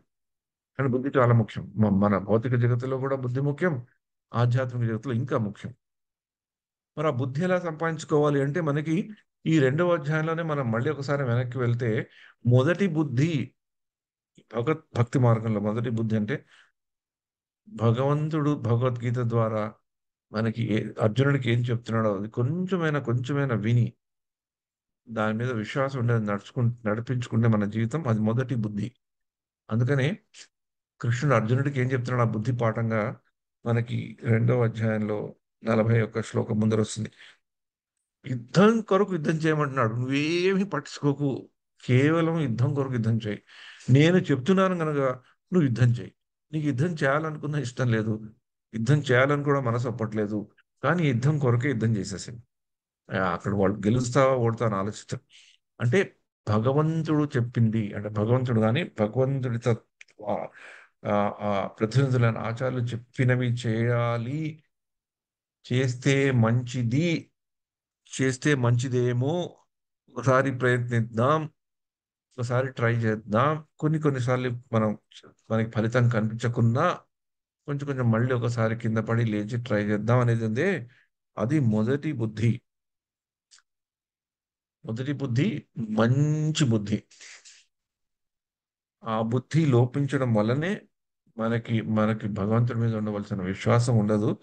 ఎప్పుడైతే మనం ఎన్ని చేసినా కూడా భగవంతుడి మీద విశ్వాసం, అంతర్గతంగా విశ్వాసం లేకుండా చేస్తామో, మనం చేసిందంతా కూడా దాని యొక్క ఫలితం మనకి అంత ఈజీగా కనబడదు. ఇన్నాళ్ళు భక్తిలో ఉన్నాను, ఇంత నేను చాంటింగ్ చేస్తున్నాను, అంత సేవ చేస్తున్నాను, నాకెందుకు ఇలా అవుతుంది ఇలా అవుతుంది అంటే అంతర్గతంగా ఎక్కడో అక్కడ ప్రాబ్లం ఉంది అని మనం ఆలోచించుకోవాలి. భగవంతుడు చెప్పినట్లు మనం చేయట్లేదు. ఎందుకో మనం చేస్తున్నప్పుడు మనలో భగవంతుడు ఉన్నాడో లేదో అని కూడా మనం మనం పట్టించుకోవట్లేదు. మనం చేయాల్సిన చెడ్డ పనులు చేస్తూనే ఉన్నాం. బయటకి మటుకు మనం భక్తులా కనబడుతున్నా, మనం చెడ్డ పనులు చేసినప్పుడు భగవంతుడు వాటిని చూస్తాడా, చూడడా, భగవంతుడు ఉన్నాడా లేదా అని కంప్లీట్‌గా మర్చిపోతాం మనం. అక్కడ బుద్ధి లోపం గదా! కానీ కృష్ణుడు అర్జునుడికి ఏం చెప్తున్నాడు? నన్ను గుర్తు తెచ్చుకుంటూ ఉండు. నన్ను మనసులో పెట్టుకో. నేను చెప్పింది చేసేసేయ్. ఇప్పటికి అట్‌లీస్ట్ ఈ పరిస్థితిలో, ఈ యుద్ధ రంగంలో నేను చెప్పినట్టు చేసేసేయ్. నువ్వు డోంట్ వర్రీ. అది మొదటి బుద్ధి. ఆ బుద్ధి ప్రక్రియలో, ఆ బుద్ధితో మనం నడుచుకోగలిగితే, మనకి రెండవ అధ్యాయంలో 41 శ్లోకం గుర్తొస్తుంది. ఆ బుద్ధితో ఉండి, మనం భగవంతుడి మీద కొంచెమైనా విశ్వాసం పెట్టుకొని నడుచుకుంటే, అప్పుడు ఏమైతుంది? మనకి ఇది నేను సక్రమంగా చేయకున్నా, ఇది నేను పూర్తిగా చేయలేకపోయినా, దీంట్లో నేను తప్పులు చేసినా, నాకు భయమేమీ లేదు. ఎందుకు? నువ్వు భయపడక్కర్లేదని భగవంతుడే చెప్తున్నాడు. ఇన్ దిస్ ఎండివర్, ఈ ప్రయత్నమున నేహాభిక్రమనాశోస్తి అని చెప్పారు కదా! ఈ ప్రయత్నమున, ఏ ప్రయత్నం అది? నువ్వు బుద్ధిగా నేను చెప్పింది చేస్తే, ఆ ప్రయత్నంలో నువ్వు పూర్తిగా చేయలేకున్నా, తప్పులు, తడకలు చేసినా, నువ్వు ఫెయిల్ అయినా, నువ్వు పాస్ అయినట్లే అని నేను స్టాంప్ ఇస్తున్నాను అని భగవంతుడు చెప్తున్నాడు. అది రెండవ బుద్ధి. ఆ ఆ ప్రక్రియలో భగవంతుడు చెప్పినట్లు చేస్తున్నప్పుడు, భగవంతుడు చెప్పినదే ఒక ఏకాగ్ర లక్ష్యంగా పెట్టుకొని, వ్యవసాయాత్మిక బుద్ధిరేకేహ కురునందన, ఒకే మైండ్ సెట్, ఒకే లక్ష్యంతో, భగవంతుడే నా జీవిత యొక్క పరమ లక్ష్యం కావాలని, భగవంతుడే నా జీవితం యొక్క కేంద్ర బిందువు కింద ఉండాలని, నేను చేసే ఈ విద్యుత్ ధర్మాల్లో ఆక్యుపేషనల్ డ్యూటీస్ అంటారు కదా! శ్రేయాన్ స్వధర్మో విఘ్నహాన్ మూడో అధ్యాయంలో 35వ శ్లోకంలో వస్తుంది మనకి. ఆ విద్యుత్ ధర్మాల్లో నిర్వర్తించినప్పుడు నేను చేయవలసింది చేస్తున్నప్పుడు ఒక ఏకధాటిగా ఒకే లక్ష్యాన్ని పెట్టుకొని భగవంతు భగవంతుడి ధామానికి చేరడం ఒక లక్ష్యం అయితే, భగవంతుడిని ప్రార్థించడంలో నాణ్యత పెంచుకోవడం ఒక లక్ష్యం అయితే, భగవంతుని భక్తులు సేవ చేయడం ఒక లక్ష్యం అయితే, అలాంటి ఏకధాటితో ఉన్న లక్ష్యాలను తీసుకొని ఒకే దారిని పట్టుకొని ఆ దారిలో వెళ్ళు. వ్యవసాయాత్మిక బుద్ధి ఏకేహ కురునందన. ఇలాంటివి ఇలాంటి మచ్చుకైన శ్లోకాలు మనకి రెండవ అధ్యాయంలో వస్తాయి. ఈ ఈ యొక్క వ్యవసాయాత్మిక బుద్ధి ఏకేహ కురునందన అనే శ్లోకం శ్రీల ప్రభుపాదికి కూడా ఎంతో ప్రేరణ ఇచ్చిందని శ్రీల ప్రభుపాద వారు చెప్పడం జరిగింది. ఆయన అనేక విషయాల్లో ఫైనాన్షియల్ డిఫికల్టీస్లో ఉన్న వాళ్ళకి, ఫ్యామిలీ బాధల్లో ఉన్న వాళ్ళకి, భక్తి మార్గంలో బాధపడుతున్న వాళ్ళకి, భక్తి మార్గం ఇంకా ముందర వడివడిగా వెళ్ళాలనుకునే వాళ్ళకి ఎన్నో ఎన్నో డిఫరెంట్ డిఫరెంట్ సందర్భాల్లో భక్తులు ఆయన దగ్గరకు వచ్చి సంప్రదించినప్పుడు ఆయన ఈ శ్లోకాన్ని గుర్తు తెచ్చుకునేవాళ్ళు. ఎంతవరకు గుర్తు తెచ్చుకున్నారంటే, భక్తి సిద్ధాంత సరస్వతి స్వామి గోస్వామి వెళ్ళిపోయాక ఈ ఈ భౌతిక ప్రపంచం నుంచి గౌడీయ మఠం పూర్తిగా విచ్ఛిన్నం అయిపోయింది. 64 ఉన్న గౌడీయ మఠం, 64 ఒక్క గౌడీయ మఠంలో 64 గౌడీయ మఠాలు ఎన్నో ఎన్నో విచ్ఛిన్నం అయిపోయినప్పుడు ఆయన దాని గురించి ప్రస్తావిస్తూ 1958లో ఒక పోయం, ఒక పద్యం రాశారనమాట. దాంట్లో కూడా ఆయన ఇదే చెప్పారు. నా యొక్క మా యొక్క గురువు యొక్క శిష్యులు, నా గాడ్ బ్రదర్స్, మా గురువు యొక్క మాటల్ని వినకుండా ఈ వ్యవసాయాత్మిక బుద్ధి అనేది పాటించకుండా వివిధ వివిధ దారుల్లో వెళ్ళిపోయారు. అందుకని గౌడీయ మఠానికి ఈ పరిస్థితి వచ్చింది అని అని చెప్పుకోవడం జరిగింది. అంటే ఇలాంటి సూచకమైన శ్లోకాలను మనం గుర్తుపెట్టుకుంటుంటే అప్పుడు మనకి ఏమొస్తుంది? బుద్ధి అనేది మనలో వికసిస్తుంది. ఇదొక మార్గం. అంటే మొదటి బుద్ధి భగవంతుడు చెప్పింది ప్రయత్నించాలి. అట్లీస్ట్ ఇలా చెప్పారు ఇక్కడ, ఈ భగవద్గీతలో ఇలా చెప్పబడింది కనుక లెట్స్ ట్రై అనేదితో మొదలైతే చాలు. ఒకప్పుడు కొన్నిట్లో డెఫినెట్ గా అన్ని మనకు అనుకున్నట్లు అవ్వవు, కానీ ఆ ప్రయత్నం అనేది మొదలు పెట్టాలి. అదొక బుద్ధి. ఇదొక జ్ఞానపరంగా వచ్చే బుద్ధి అయితే, మనకి ముందరికి వెళ్తే భగవద్గీతలో 10వ అధ్యాయంలో ఇలాంటి ఇలాంటి బుద్ధి చేయడానికి ప్రయత్నిస్తున్నప్పుడు భక్తుల్లో కలిగే పరిణామం ఏంటి, పరివర్తన ఏంటి అని తెలుసుకున్నప్పుడు, తేషాం సతతయుక్తాన భజతాం ప్రీతిపూర్వకం దదామి బుద్ధియోగంతం ఏనమాం ఉపయాంతితే. తేషాం సతతయుక్తానం. ఇలా ఈ యొక్క ప్రస్థానంలో ముందరికి వెళ్తున్న భక్తులు, వాళ్ళకి ఏం కనబడుతుంది? రోజు ఏమనుకుంటారు? Look back and thank God. రోజు భగవంతుడికి తలుచుకొని, భగవంతుడా ధన్యవాదాలు, భగవంతుడా నీ యొక్క ఉనికిని నేను చూడగలుగుతున్నాను, భగవంతుడా నా మీద నాకు నీ మీద విశ్వాసం ఉంది. Look back and thank God, look around feel God, look at and trust God అని ప్రార్థన చేస్తూ ఆ ప్రస్థానంలో ముందరికి వెళ్ళిన వాళ్ళు ఏ స్థితికి వస్తారంటే, తేషాం సతతయుక్తానం భజతాం ప్రీతిపూర్వకం. అప్పుడు వాళ్ళకి భగవంతుడు అంటే ఒక భక్తి, ఒక భావం, ఒక ప్రేమ కలుగుతుంది. కాబట్టి భగవంతుని వాళ్ళు భజించగలుగుతారు. ఎలా భజిస్తారు? ప్రేమతో భజిస్తారు. ఫోర్సుగా కాదు, భయంతో కాదు, ఉక్కుబడిగా కాదు, ప్రేమతో భజిస్తారు. అలా భజించే వాళ్ళు అందరికీ తెలిసాలి, అందరికీ నేను భక్తుని అని తెలుపుకోవాలి, అలా కూడా ఉండదు. సైలెంట్ గా ఉంటారు వాళ్ళు. ఎక్కడో ఒకప్పుడు అలా బయటకు వచ్చి అందరికీ కనబడేటట్లు వాళ్ళు భక్తులు ఉంటారు. ఎవరికి ఎవరు పట్టించుకోకుండా మూలకు కూర్చుకొని భగవంతుని తలుచుకునే వాళ్ళు కూడా ఉంటారు. వాళ్ళకి వీళ్ళకి డిఫరెన్స్ ఏం లేదు అల్టిమేట్ గా. ఎందుకంటే వాళ్ళలోనూ వీళ్ళలోనూ తేషాం సతతయుక్తానం భజతాం ప్రీతిపూర్వకం దదామి బుద్ధి యోగంతో. నేనే స్వయంగా ఉండి, నేను నేనే స్వయంగా ఉంటున్న వాడనై ఉండి, నీకు ఏం బుద్ధి కావాలో ఆ బుద్ధిని నేను ఇస్తాను. దదామి బుద్ధి యోగంతం ఏనమాం ఉపయాంతితే. ఇక్కడ 2వ అధ్యాయంలో బుద్ధి యోగం గురించి చెప్పినా కూడా, ఆ బుద్ధి యోగం ఎలాగ వస్తుంది మనకి? భగవంతుడే మనలో ఉండి మనకు ఒక గురువుగా మనకి ఎలాంటి డైరెక్షన్ ఇస్తాడు. అందుకనే ఇది చాలా సింపుల్ గా అనిపించవచ్చు. దానిని శ్రీల ప్రభుపాదుల వారు 11వ అధ్యాయంలో 34వ శ్లోకంలో కూడా దాని యొక్క భాష్యంలో చాలా చక్కగా చెప్పారు. ఆయన ఏం చెప్పారంటే, there is no difference between Krishna's plans and devotees' plans. Devotees' plans are Krishna's plans and Krishna's plans are devotees' plans. ఆ విధంగా చెప్పారు. అంటే నేను కరెక్ట్ గా వెర్బాటిం చెప్పట్లేదు. అంటే అర్థం ఏంటంటే, భక్తుడు ఏం చూస్తున్నాడా, ఏం చేయాలనుకుంటే భగవంతుడు తను కూడా అదే ఎలైన్ అయిపోతాడు అనమాట. భగవంతుడు నన్ను ఏం చేయాలనుకుని తెలిసిన భక్తుడు భగవంతుడి ప్లాన్ లో ఎలైన్ అవుతాడు. భక్తుడు ప్లాన్ లో ఎలా అనేది ఏం భక్తుడు ఏం చేయదలుచుకున్నాడు, దానికి ఎట్లా సహాయం చేయాలని భగవంతుడు వస్తే భక్తుడి దగ్గరికి, భక్తుడు భగవంతుడు ఏమనుకుంటున్నాడు, భగవంతుడు ఏం చేయాలనుకుంటున్నాడు, అలా వాళ్ళిద్దరి రైల్లో ఆ రెండు ఆలోచనలు కలుస్తాయి. ఆ ఆలోచన ఆ ఆ ఆ ఆ ప్రసారం ఉంది. ఎప్పుడైతే ఆ ఈ వేవ్స్ ఆ ప్రసార ధార ఉంది, అది కలిసినప్పుడు భక్తి పరిపక్వత చెందుతుంది. అలాంటి భక్తులే భగవంతుణ్ణి నిర్భయంగా శరణాగతి వేడుకోగలుగుతారనమాట. సర్వధర్మాన్ పరిత్యజ్య మనకి ఆఖరిలో చెప్పాడు. అది చేయగలిగే వాళ్ళు ఎవరు? ఇలా వచ్చినప్పుడు ఎవరైతే Krishna's plans are devotees plans and devotees plans are Krishna's plans, ఆ రెండు కలిస్తేనే ఆ ఆ ఆ సమన్వయం అంటారు కదా, సంగమం, ఆ ఆలోచన ప్రసంగాల ప్రసార సంగమం ఉందే, అది భక్తి. అది అది యాక్చువల్లీ భక్తి అని చెప్పారు. అంటే అంటే ఇంక అర్థం ఏంటంటే, భక్తుడు ఏ స్థితిలో ఉంటాడంటే ఇంక అతనికి ఏమి తెలియదు అనమాట. అతను చేసేవన్నీ ఆటోమేటిక్ గా భగవంతుడు చేయిస్తుంటాడు. అందుకని కొందరి జీవితాల్లో కూడా మనం చూస్తుంటాం కదా, వాళ్ళ జీవితాలు ఎప్పుడు వాళ్ళకి భగవంతుడు వాళ్ళకి చాలా దగ్గరగా ఉన్నట్లు మనకు అనిపిస్తుంది. ఇంకా వాళ్ళు చేసేవన్నీ కరెక్ట్ గా అలా అయిపోతుంటాయి. ఎందుకుంటాయి? ఎందుకు కరెక్ట్గా అవుతున్నాయి? మనం ఎందుకు కరెక్ట్గా, మనం అన్ని ఎందుకు తప్పులవుతున్నాయి అంటే, వాళ్ళకి భగవంతుడు వాళ్ళ దగ్గర ఉన్నాడు అనమాట. ఇంకా బాగా దగ్గర ఉన్నాడు. అందరిలో కూడా ఉంటాడు, కానీ వాళ్ళకి ఇంకా దగ్గరగా ఉంటాడు. వాళ్ళని వాళ్ళు వాళ్ళు ఏం చేయదలుచుకున్నారో అతనికి ముందరే తెలిసిపోతుంది కాబట్టి దాన్ని చేయిస్తుంటాడు. అంటే వాళ్ళు భక్తి మార్గంలో ఇంకా ముందరికి వెళ్ళడానికి, వాళ్ళు చేసే చెడ్డ పనులకు సహకరిస్తాడని కాదు. అంటే ఇది 11వ అధ్యాయం ఇలా చెప్పడం జరిగింది, 10వ అధ్యాయం ఇలా చెప్పడం జరిగింది. భగవంతుడే వచ్చి బుద్ధిస్తాడు.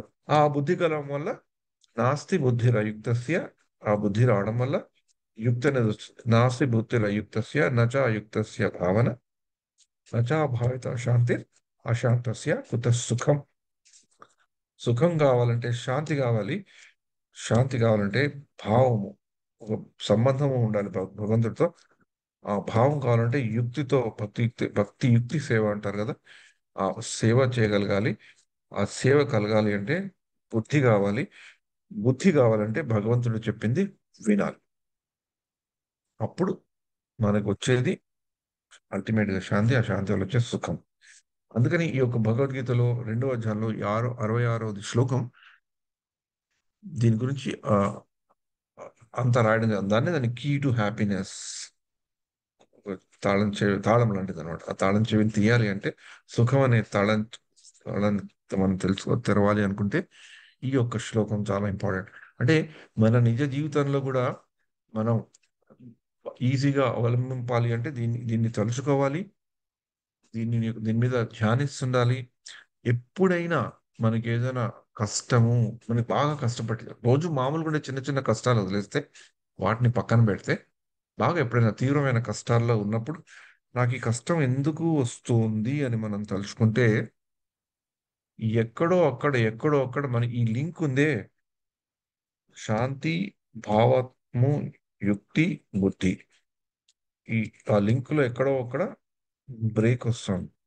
ఎప్పుడైతే ఆ లింక్ ని మనం కరెక్ట్ గా పెట్టుకోగలుగుతున్నామో అప్పుడు మనకి తప్పకుండా ఇన్ని ప్రతికూల పరిస్థితుల్లో కూడా, అనుకూల పరిస్థితుల్లోనూ, ఇంకా ముఖ్యంగా ప్రతికూల పరిస్థితుల్లో కూడా మనకి శాంతి అనేది కలుగుతుంది. అంటే ఆ పరిస్థితుల్లో కూడా మనం ఒక రకమైన సుఖం, అంటే సుఖం అంటే ఆ పరిస్థితులు స్టేబుల్ గా ఉండగలుగుతాం. లేకపోతే ఏమైతుందంటే, మనం చేసేవే కరెక్ట్ అనుకొని ఇంకొకళ్ళ మీద తప్పులు చూపెడతామే, వాళ్ళ తప్పులే మనకు కనబడతాయి కానీ మన తప్పులు మనకి కనబడవు. ఎందుకు అంటే మనం ఆ స్థితిలో మనం ఉండాలనుకోవడానికి మనం ప్రయత్నించట్లేదు. అంటే భగవంతుడు ఏ విధంగా మనం జీవితాన్ని పాటించబడుతున్నాడే ఆ బుద్ధి ఫస్టే పోయింది. ఆ బుద్ధి లేకుంటే యుక్తి ఎలా వస్తుంది, భావం ఎలా వస్తుంది, శాంతి ఎలా వస్తుంది, సుఖం ఎలా వస్తుంది. కానీ మనకి ఎప్పుడైనా బాధ కలిగినప్పుడు మనని మనం విమర్శించుకోవాలి అని మనం అనుకున్నప్పుడు ఈ యొక్క శ్లోకాన్ని ఒకసారి మళ్ళీ మనస్ఫూర్తిగా ధ్యానించుకుంటే, ఎక్కడో అక్కడ కనెక్షన్ పోయిందిరా బాబోయ్, కనెక్షన్ పోయిందిరా బాబోయ్ అని తెలుస్తుంది. అప్పుడు మళ్ళీ ఆ కనెక్షన్ ఎట్లా పునరుద్ధరించుకోవాలి అనేది మనకి తెలుస్తుంది. ఒకప్పుడు ఇంట్లో కరెంట్ పోతే కొవ్వొత్తి పెట్టే వెలుతురు తెచ్చుకుంటాం, ల్యాంటర్న్ పెట్టే వెలుతురు తెచ్చుకుంటాం, ఏదో ఒకటి చేస్తాం కదా. ఆర్ ఎలక్ట్రిక్ బిల్ కట్టకుంటే వాడు కట్ కట్ చేస్తే ఎలా ఉంటుందో, ఏదో ఒకటి ప్రయత్నించి మొత్తానికి ప్రయత్నిస్తాం. ఆ ప్రయత్నం చేయాలి మనం, అప్పుడు ఆటోమేటిక్గా భగవంతుడు మనకి సహాయం చేస్తాడు. అందుకని నాసి భక్తి అయుక్త, ఇది ఎందుకంటే మనం బుద్ధి యోగం పరంగా, బుద్ధి యోగంలో ఉండే భాగంగా ఉండే శ్లోకాలను తలుచుకుంటున్నాం కాబట్టి, ఈ యొక్క శ్లోకం కూడా బుద్ధి అనే పదంతో మొదలవుతుంది కాబట్టి, అండ్ దీని తర్వాత వచ్చే శ్లోకాలు శాంతితో ఎండ్ అవుతాయి కాబట్టి, ఆ శాంతి ఉండి బుద్ధి ఉంటే ఆ యొక్క ఇంద్రియాలన్నింటినీ కూడా భగవంతుడి సేవలో అర్పించుకోవాలనే బుద్ధి భగవంతుడే చెప్పి ఉన్నాడు కనుక, అలా ఉంటే మరణించేటప్పుడు ఆ ఉండే గతి మన రాజమార్గానికంటే మన మంచి మార్గానికి మనం తీసుకెళ్తుంది.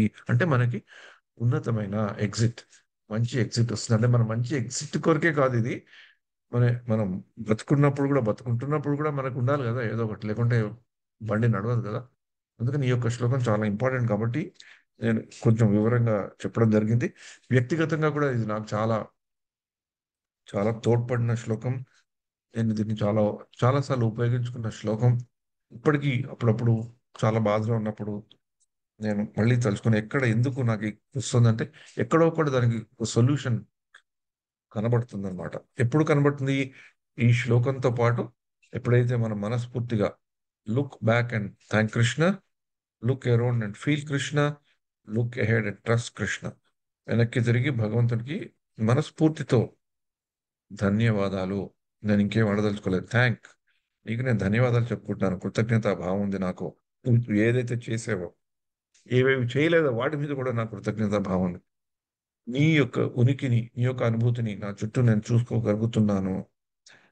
ముందు ముందు వచ్చే రోజుల్లో నీ మీద నాకు విశ్వాసం ఉండాలని అనుకుంటున్నాను, విశ్వాసం పెంపొందించుకోవాలనుకుంటున్నాను. విశ్వాసం ఉందని నేను పూర్తిగా చెప్పలేను కానీ మనం తలుచుకుంటే మనకి ఎక్కడో ఒకడు కొంచెం భగవంతుడి ముందర మన తీసుకెళ్తాడు అనే నమ్మకం మటుకు నాకుంది.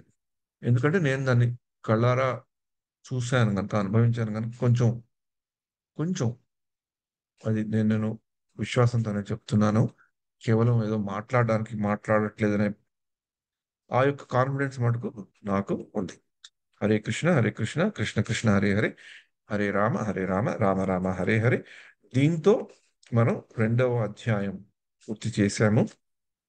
ఈ 2వ అధ్యాయంలో ఎన్నో విషయాలు మనం తెలుసుకోవడం జరిగింది. నాకు ఈ అవకాశం ఇచ్చినందుకు మీ అందరికీ చాలా చాలా థ్యాంక్స్. వచ్చే వారం నుంచి మళ్ళీ ధర్మరాజ్ మురారి ప్రభు మన ముందరికి వచ్చి మనకి 3వ అధ్యాయం చెప్పడం జరుగుతుంది. ఇంకొక 5 నిమిషాల్లో కింద ఒక 2-3 వారాల క్రితం ఒక భక్తులు అడిగారు, మన ఈ స్థితప్రజ్ఞ లక్షణాలు చెప్పుకునే ముందర మనం జితామిత్ర ప్రభు పుస్తకంలో భాగమైన, అంటే స్థితప్రజ్ఞ అంటే దాని యొక్క స్థితప్రజ్ఞ యొక్క లక్షణాలు ఏంటి, స్థితప్రజ్ఞలో ఉండే మనిషి ఎలా ఉంటాడు అనే దాని మీద చెప్పుకున్నాం కదా. అంటే శ్రీల ప్రభుపాద వారు ఎన్నో వ్యాసాలు, శ్రీల ప్రభుపాద వారు ప్రసంగించిన ఎన్నో శ్రీల ప్రభుపాద వారి యొక్క భాష్యాలని బాగా తెలుసుకున్న వాళ్ళు, చదువుకున్న వాళ్ళు, వాళ్ళు 2 భాగాలుగా చేశారు. అప్పుడు నేను అది ఇంగ్లీష్లో చూపెట్టాను. ఇవాళ ధర్మరాజు గారు నాకు ధర్మరాజ్ మురారి ప్రభు ట్రాన్స్లేట్ చేసి పంపించారు. 100% పూర్తిగా కొన్ని కొన్ని చిన్న చిన్న మోడిఫికేషన్ చేయొచ్చు. కానీ ఎవరైనా చదువుతారా? 2 భాగాలు. కృష్ణ చైతన్యం యొక్క లక్షణం ఏంటి, what are the characteristics of Krishna consciousness, అంటే కృష్ణ కాన్షియస్నెస్, కృష్ణ చైతన్యం అంటే ఏంటి అని చెప్పాలి అంటే ఇన్ని ఇన్ని పాయింట్స్ ఉన్నాయి. ఆ కృష్ణ చైతన్యంలో ఉండేవాళ్ళు ఎలా ఉంటారు, వాళ్ళ యొక్క గుణగణాలు ఏంటనేది ఉంటాయి. ఎవరైనా ఇది కనబడుతుంటే చదువుతారా మద్దతు ఇవాళ నేను వాలంటీర్? చదువుతాను ప్రభు, నేను చదువుతాను. యా. స్వధర్మమును ఆచరిస్తూ ఆధ్యాత్మిక బంధమును కలిగియుండుట. 2, తనను తాను తెలుసుకొనుట లేదా గుర్తించుట లేదా తిరిగి పొందుట. 3, జీవితమందలి భౌతిక భావన నుంచి విముక్తి. 4, ఈ జన్మలోనే ముక్తిని పొంది భగవానుని దివ్యధామమును చేరుట. 5, భగవాన్ని పాదపద్మ మకరందమును ఆస్వాదించుటకు సిద్ధము. 6, భగవానితో గల శాశ్వత సంబంధంపై సంపూర్ణ అవగాహన కలిగి ఉండుట. 7, జీవితం యొక్క ప్రధాన లక్ష్యము భక్తియుత సేవ. 8, జీవాత్మ యొక్క ప్రాథమిక జీవనము భక్తియుత సేవ. 9, ఎవరైనను భక్తి సాధన చేయవచ్చు, స్త్రీలు, పురుషులు, ధనికులు, పేదలు, సుఖము, దుఃఖము. భక్తియోగ మార్గంలో భక్తియుత సేవ చేసే అవకాశం అందరికీ లభిస్తుంది. 11, సంపూర్ణ జ్ఞానాన్ని పొందుట. 12, అంధవిశ్వాసం కాదు, బాగా పరీక్షించబడి నిరూపించబడిన శాస్త్రము విజ్ఞానం. 13, బాధల నుంచి విముక్తి ఇచ్చునది. 14, కృష్ణ చైతన్యం అనేది మన భౌతిక జీవితానికి సంబంధించిన సమస్యలను పరిష్కరించగలిగ ఆధ్యాత్మిక సంస్కృతి. 15, ఇంద్రియ తృప్తికి అతీతమైన ఆధ్యాత్మికతను తెలియజేయు ఈ శాస్త్రం భగవద్గీతలో ప్రామాణికమైన రీతిలో వివరించబడింది. ఇది కృష్ణ చైతన్యం యొక్క లక్షణం, the the qualities of Krishna consciousness. తర్వాత గీతామిత్ర ప్రభు ఇది కూడా చూపెట్టారు అన్నమాట మనకి. యా, మాతల్ని చదువుతారా? కృష్ణ చైతన్యములో ఉన్న వ్యక్తి లక్షణములు. కుటుంబ, మానవత్వ, జాతీయవాద భావములకు బలవంతమైన బందీలుగా ఉండరు. 2, వివిధ రకాల భయాల నుంచి విముక్తులు. 3, అనుకూలమైన నిబంధనలు మరియు వ్యక్తులని అంగీకరింతురు. 4, ప్రతికూలమైన నిబంధనలు, కార్యకలాపాలు మరియు వ్యక్తులను తిరస్కరింతురు. 5, నిజాయితీతో కూడిన ఏకాగ్రత మరియు నిబద్ధత, కష్టపడి పనిచేసే. 6, దేవ, ఋషి, పిత్రగణములకు రుణపడి ఉండరు. 7, ఇంద్రియ తృప్తి యొక్క ఆకర్షణలకు అతీతులు. 8, సేవ చేయుట ద్వారా పొందు ప్రశంసలు లేదా విమర్శలను పరిగణించరు. 9, భక్తి యందు పురోగతికి సహాయం చేయగల వారిని స్నేహితులుగా స్వీకరిస్తారు. 10, సామాజిక లేదా రాజకీయ పరిస్థితులచే కలవరపడరు. 11, భౌతిక స్పృహను మరిపించగల భగవంతుని సేవలో నిమగ్నమై ఉందురు. 12, శారీరక ఆదేశాలకు ప్రలోభాలకు బానిసలు లేదా సేవకుడు కారు. 13, కర్మకాండ లేదా జ్ఞానకాండపై ఎక్కువ ఆసక్తి చూపరు. 14. భగవంతుని ఆశ్రయం పొందడం వలన పతనం చెందే అవకాశం లేదు. 15. భగవంతుని కర్మ లీలా స్మరణములలో ఆనందాన్ని పొందుతురు. ఇది ఇది కొన్ని కొన్ని చిన్న చిన్న మోడిఫికేషన్ చేయాలి, కానీ మిస్టేక్స్ ఉన్నాయి. అవును. కృష్ణ చైతన్యంలో ఉండే వ్యక్తి యొక్క లక్షణాలు ఇక్కడ మనకి చెప్పబడ్డాయి. ఇదియే చెప్పుకోవాలి అంటే, అర్జునుడు ఎప్పుడైతే కృష్ణుణ్ణి అడుగుతాడో ఈ యొక్క స్థితప్రజ్ఞ లక్షణాలు 52, 53లో మరి జ్ఞానము, కర్మకాండము, నిష్కామ కర్మయోగము, బుద్ధియోగం వాటి గురించి చెప్తున్న సందర్భంలో అర్జునుడు కృష్ణుడు అడుగుతాడు. అలాంటి ఉండేవాళ్ళు ఉన్నారు ఎవరైనా? వాళ్ళు ఎలా ఉంటారు, వాళ్ళు ఎలా కూర్చుంటారు, ఎలా మాట్లాడతారు, ఎలా నడుస్తారని చెప్పినప్పుడు ఆ యొక్క స్థిత ప్రజ్ఞత యొక్క లక్షణాలను తెలపడానికి కృష్ణుడు అర్జునుడికి ఎన్నో శ్లోకాల్లో చెప్పడం జరుగుతుంది. దానిని అజితామిత్ర ప్రభు ఏం చేశారంటే, ఆ యొక్క శ్లోకానికి వివరణలో భాగంగా శ్రీల ప్రభుపాల్ వారు ఈ రెండు విషయాల్ని ఎలా ఎలా ప్రస్తావించారు, వాటిలో ఎలాంటి సూచనలు ఇచ్చారని ఆయన ఎన్నో ఎన్నో శ్రీల ప్రభుపాల్ యొక్క ప్రవచనాలు విని, ఆ పర్పోర్ట్స్ భాషలను చదువుకొని, రూమ్ కాన్వర్జేషన్ చదువుకొని ఈ రెండు టేబుల్స్ ని తయారు చేశారు. ఇది మనకి దీంట్లో తెలియనిది ఏదైనా ఉందంటే లేకపోవచ్చు, కానీ ఎప్పుడైనా మనకైనా మనం కృష్ణ చైతన్యం ఉన్నాము అనుకుంటామే, అప్పుడు ఈ యొక్క దీన్ని తీసుకొని చూసుకోవాలి, నిజంగా మనకు అలాంటి లక్షణాలు ఉన్నాయా, అలాంటి లక్షణాలు ఉండేటట్లు మనం ప్రవర్తన చేస్తున్నామనేది తెలుసుకుంటే మనం ఎంత ముందరికి వెళ్ళాలో అనేది మనకి తెలుస్తుంది. ఎంత వెనక్కి ఉన్నామో కూడా మనకి తెలుస్తుంది అనమాట. అందుకని ఈ పట్టిక చేయడం జరిగింది. దీంట్లో ఉండే కొన్ని చిన్న చిన్న వీటిని కొంచెం సరిచేసి మన వాట్సాప్ ఫోరంలో పెట్టడం జరుగుతుంది. హరే కృష్ణ హరే కృష్ణ కృష్ణ కృష్ణ హరే హరే, హరే రామ హరే రామ రామ రామ హరి హరి.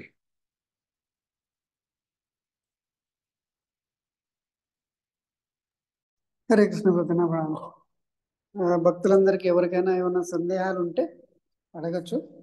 ఈ యొక్క 2వ అధ్యాయం సాంఖ్య శాస్త్రం, దీని గురించి ఎవరికి ఏమైనా సందేహాలు ఉన్నా అడగచ్చు.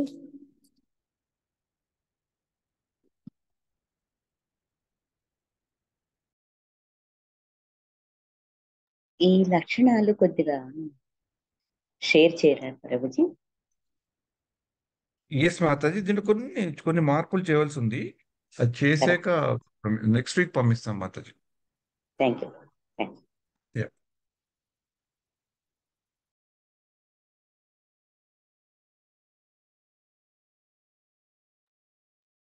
ఓకే, ఎవరికి సందేహాలు లేకపోతే కనుక మన యొక్క తదుపరి కార్యక్రమం ప్రేయర్స్ రిక్వెస్ట్. ఎవరికి ఏమైనా ప్రేయర్స్ రిక్వెస్ట్ ఉంటే చెప్పొచ్చు, లేదంటే కనుక ముందుగా పరమ పూజలైన జయపతాక స్వామి మహారాజు గారి యొక్క ఆరోగ్యం గురించి, ప్లస్ చిత్తారి ప్రభు యొక్క ఆరోగ్యం గురించి అందరూ ఆధ్యాత్మికంగా ముందుకెళ్ళాలని మనస్ఫూర్తి కోరుకుంటూ, ఇంకెవరికైనా ప్రేయర్స్ రిక్వెస్ట్ ఉంటే అడగచ్చు. చైత్ర మాతాజీ కోసం ప్రభుజీ. చైత్ర మాత. ఓకే మాత. క్యాన్సర్ అట, చిన్న పాప. ఓకే, మన యొక్క అందరి యొక్క ఆధ్యాత్మికంగా ముందుకు వెళ్తూ భౌతికంగా ఉన్న సమస్యలు తీర్చుకోవాలని కోరుకుంటూ ఈరోజు మనం నరసింహారతి చేసుకుందాం. మాతాది నరసింహారతి. ఓకే. హరి కృష్ణ. మనందరికి కూడా ఏదైతే ఆర్థికంగా ఏమైనా బాధలు ఉన్నా అన్ని ఏమైనా కదా. సో జయపతాశ్వం గురు మహారాజ్ అందరి కోసం ప్రేరత మనందరం ఆధ్యాత్మికంగా ముందుకెళ్ళాలి. నమస్తే నరసింహాయ ప్రహ్లాదలాదదాయినే హిరణ్యాకాశీపూర్వక్షః శిలతంకానకాలాయే